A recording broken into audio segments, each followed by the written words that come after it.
Right. అందరికీ నమస్కారం. నేను తెలంగాణ సోషల్ వెల్ఫేర్ డిగ్రీ కాలేజీలో చదువుతున్నాం, బాలెంల హాస్టల్. మేము గత వారం రోజుల నుంచి ప్రిన్సిపల్ మేడం మీద ఎలిగేషన్స్ చేసినాం. అది ఎంతవరకు నిజం అనేది నిజంగానే అందరికీ తెలుసు. కానీ ప్రిన్సిపల్ మేడంకి ఆ పోస్ట్ ఎట్లా ఇచ్చారు, ప్రిన్సిపల్ మేడంని సస్పెండ్ ఎందుకు చేయలేదు? ఏసీటీ మేడం హస్తం కూడా ఉంది. ఏసీటీ మేడం హెల్త్ ప్రాబ్లం అని చెప్పి కలెక్టర్ దగ్గర లెటర్ పెట్టి ఇంట్లో ఉంది. ఎందుకు రావట్లేదని అడిగితే హెల్త్ ప్రాబ్లం అంటారు. అసలు ఏసీటీని ఎంక్వైరీ ఎందుకు చేయట్లేదు? మా ప్రిన్సిపల్ని ఎంక్వైరీ చేయకుండా హాస్టల్లో ఆర్డర్ ఎట్లొచ్చింది, ఆమెకి అపాయింట్మెంట్ లెటర్ ఎట్లొచ్చింది, ఆమె ఎట్లా పోయి జాయిన్ అయింది హాస్టల్లో, ఆ మీద ఇష్యూ నడుస్తుంది. ఎందుకు పోలీసులు పట్టించుకోవట్లేదు? ఎందుకు ఎంక్వైరీ చేయట్లేదు? ఎందుకు ఇన్వెస్టిగేషన్ చేయట్లేదు? ప్రూఫ్లు మా దగ్గర ఉన్నాయి. బీర్ బాటిల్స్ దొరికినాయి. ఆ ప్రూఫ్ ఉన్నా కూడా మమ్మల్ని పట్టించుకోవట్లేదు కొంచెం కూడా. ఆ రోజు జరిగిన దానికి హెడ్ ఆఫీస్ నుంచి వచ్చిర్రు, మాట్లాడారు. మరి ఇంతవరకు ఏ హెడ్ ఆఫీస్ నుంచి ఒక అఫీషియల్ కానీ పేరెంట్ అసోసియేషన్ టీం కానీ ఏ టీం కానీ ఇంతవరకు మా దగ్గరకు వచ్చి మీరు ఎందుకు ఇట్లా చేస్తారు, మీకేమైంది, మీకేం కావాలి, మీ డిమాండ్ ఏంటి అని ఇంతవరకు ఎవరు అడగట్లేదు. ఎందుకు అడగట్లేదు? ఎవరు మమ్మల్ని పట్టించుకోవట్లేదు. అందుకే మేము పోరాటం చేసుకుంటా ఇక్కడ కలెక్టర్ 10 కిలోమీటర్లు నడుచుకుంటా కాలేజ్ నుంచి నడుచుకుంటూ వస్తున్నాం సార్. ఎవరు మమ్మల్ని పట్టించుకోవట్లేరు. కాలే నడకల ఒక్కరు కూడా అసలు ఎక్కడ ఆగకుండా, ఎవరు సిక్కు అంటే కళ్ళు తిరిగి పడకుండా వచ్చినాం మేము.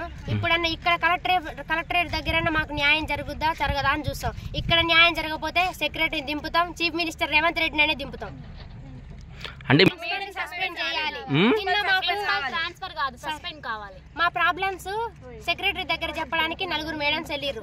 అది మొన్న వెళ్ళిర్రు కాలేజ్ నుంచి.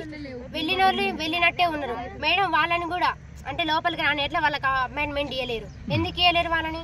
అసలు ఇంత ఇష్యూ జరుగుతుంది, ఇంతవరకు మాకు సెక్రటరీ ఎందుకు ఫోన్ చేయలేదు? ఎందుకు మమ్మల్ని కలిసి కావట్లేదు? ఎందుకు మాతో మాట్లాడట్లేదు?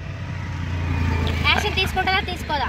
అంటే ప్రిన్సిపల్ మా ఇన్స్టిట్యూషన్ లో బీర్ బాటిల్స్ దొరికినా ఆపై యాక్షన్ తీసుకోలేదు. ఎందుకు తీసుకోలేదు? కాలేజ్ నుంచి 4 మేడాలు పోయారు. వాళ్ళు ఎక్కడికి పోయారు, ఏడికి పోయారు అని అడుగుతుంటే ఏం చెప్పట్లేదు. ఒక విద్యార్థి ప్రేరక రాకపోతేనే మా పేరెంట్స్ గ్రూప్ లో పెట్టి మా ఫోటోలు పెద్ద ఇష్యూ చేసి మమ్మల్ని టీసీలు ఇచ్చి ఇంటికి పంపిస్తాను బెదిరిస్తుంది. మరి అదే ప్రిన్సిపల్ మేడం రూమ్ లో బీర్ బాటిల్ దొరికినాయి, ఆ ఏసీకి సప్లై చేసింది. ఇంతవరకు యాక్షన్ ఎందుకు తీసుకోలేదు? ఆ మీద ఎందుకు సస్పెండ్ చేయలేదు? ఎంక్వైరీ ఎందుకు జరగట్లేదు? ఇన్వెస్టిగేషన్ ఎందుకు చేయట్లేదు? అసలు పోలీసులు ఏం చేస్తారు? మీడియా వాళ్ళు వస్తారు, వీడియోలు తీసుకుంటారు. నెక్స్ట్ డే అరే మీకు న్యాయం జరిగిందా? ఎవరు అడగట్లేదు. అసలు ఎవరు పట్టించుకుంటారు మమ్మల్ని? మాకు ఎవరు న్యాయం చేస్తారు చెప్పండి. ఫైనల్గా ప్రిన్సిపల్ని ఏసీటీని యాక్షన్ తీసుకోవాలి. వాళ్ళ మీద వాళ్ళని సస్పెండ్ చేయాలి. రైట్. అందరికీ నమస్కారం.